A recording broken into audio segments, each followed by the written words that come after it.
So last week was Sleep Awareness Week, and I wanted to do a video today to talk about sleep and the importance of sleep, why it's so important to our health. Because I think that everybody knows that healthy eating is really important and exercise is really important for good health. But people don't necessarily prioritise sleep. And it really is one of the pillars of good health. It's as important, if not more important, than exercise and healthy eating. And if we don't prioritise it and we don't get enough, then it can really affect our overall health and well-being. You'll know that if you get a poor night's sleep, you probably feel depressed the next day, low energy. You actually end up with raised cortisol levels, which is the stress hormone. It creates a feeling of lack of motivation. It can also be linked to type 2 diabetes and obesity, and as I said, it's linked to depression and also raised blood pressure. So it has lots of effects on our body, and it is so important that we get enough good quality sleep. The amount of sleep that we need varies from person to person, but as a benchmark, most people need around about 8 hours, 7 to 8 hours sleep. Some people need a little bit more and some people need a little bit less. That if you're aiming for 7 to 8 hours, then you're probably on the right track.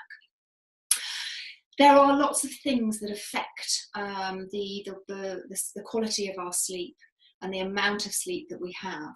And just because you're in bed for a sleep for 8 hours doesn't necessarily mean that you're getting the quality of sleep that you need. But there are things that you can do to really improve it, and I'm going to go through some of those now to hopefully help you.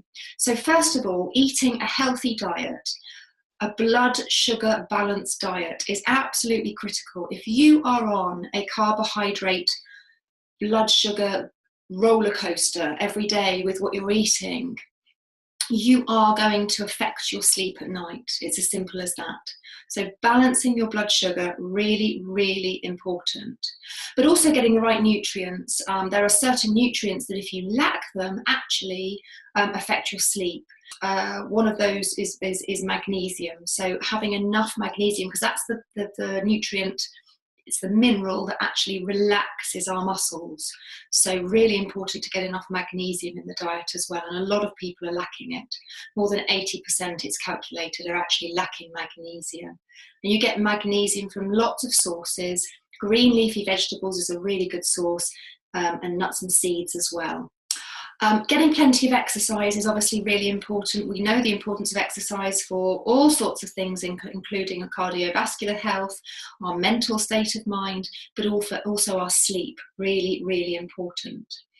Maintaining a rhythm, going to bed at the same time and getting up at the same time. If you're a poor sleeper, one of the first things that you should be doing is making sure you go to bed at exactly the same time every night and you wake up at exactly the same time. So you get yourself into a rhythm and your body clock starts to get into a cycle that works for you. Also, creating an environment of darkness is really important, because darkness is what starts to trigger our sleep hormone, which is melatonin. And lots of people are not getting the melatonin release in the evening that they should be, and that's for lots of different reasons.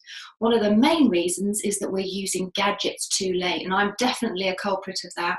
I'm often working in the evenings. And I set my screen on my phone and my laptop to take away the blue light, but actually it's really not effective enough.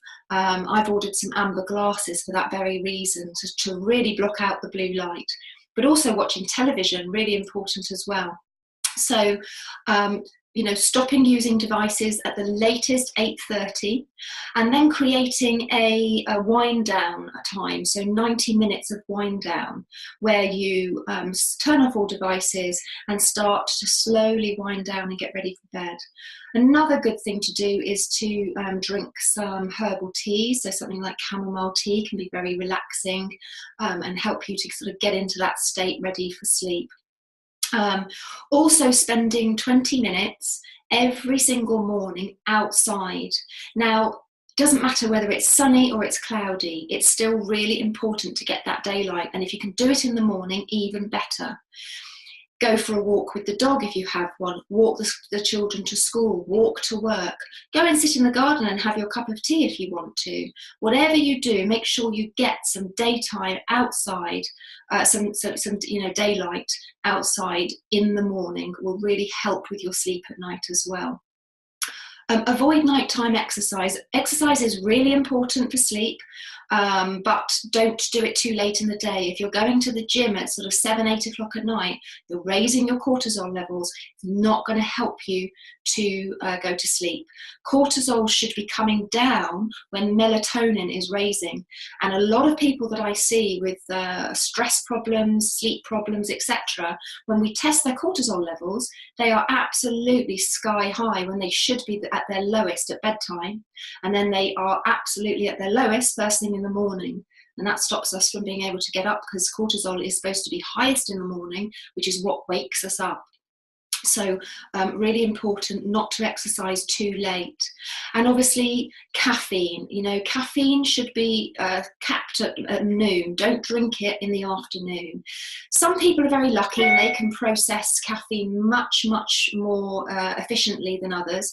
I am an appalling caffeine processor. So you'll know if you are a good or a bad caffeine processor by the effect that it has on your body. So for me, a strong coffee and I will be absolutely jittery and nervous and speaking 10 to the dozen.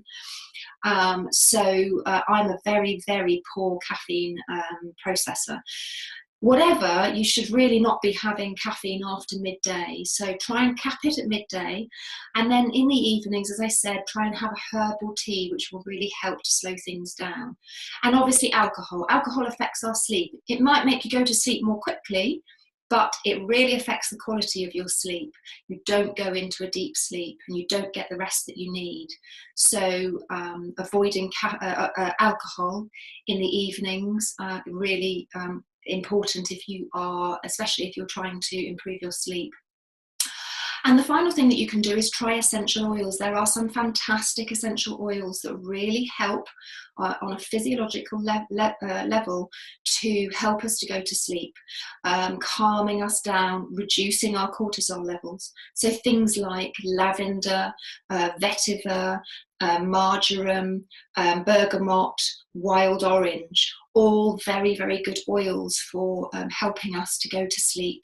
And they can be diffused aromatically. So if you get a cold water diffuser, you can diffuse them before bed, or some people prefer to put them on the soles of their feet, on the arch of their feet, and the oils will penetrate into the bloodstream and get right around the body really, really quickly.